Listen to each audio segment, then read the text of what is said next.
Okay, so this is question 10. So for a given input number, there will be an output number. So whatever's input, we decrease that number by a quarter of its value.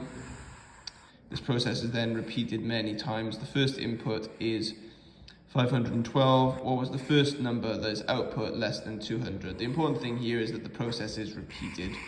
So we put in 512 and we lose a quarter of it. So let's find, so we could times this by 0.75, but I feel like that'd be a bit too, that doesn't kind of show what the problem is doing.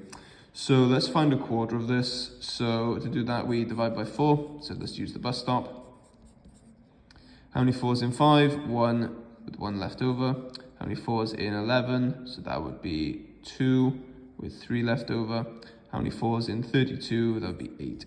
So a quarter of 512 is 128. So now we take it off. So let's do a column subtract. So 2 take away 8. Can't do it, so we borrow from next door. And then 12 take away 8 is 4. 0 take away 2, can't do it. So we borrow from next door. So 10 take away 2 is 8, and then that's 4 take away 1, so 3.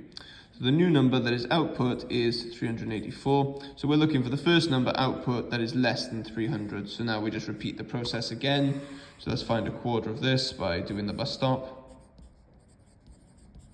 So how many 4s in 3? None. When we get 0, we add this bit on. So how many 4s in 38? So that would be 9 with 2 left over. How many 4s in 24? That would be 96. So let's subtract this 96 off using a column subtract, and I can see that this is going to be below 300. So this is where the process will stop. Okay, so 4 take away 6. Can't do it, so borrow from next door. So 14 take away 6, that's 8. 7 take away 9, can't do it, so borrow from next door. So 17 take away 9, that is 8, and then that's just 2 there. So your answer is 288. That is the first number output that is below 300.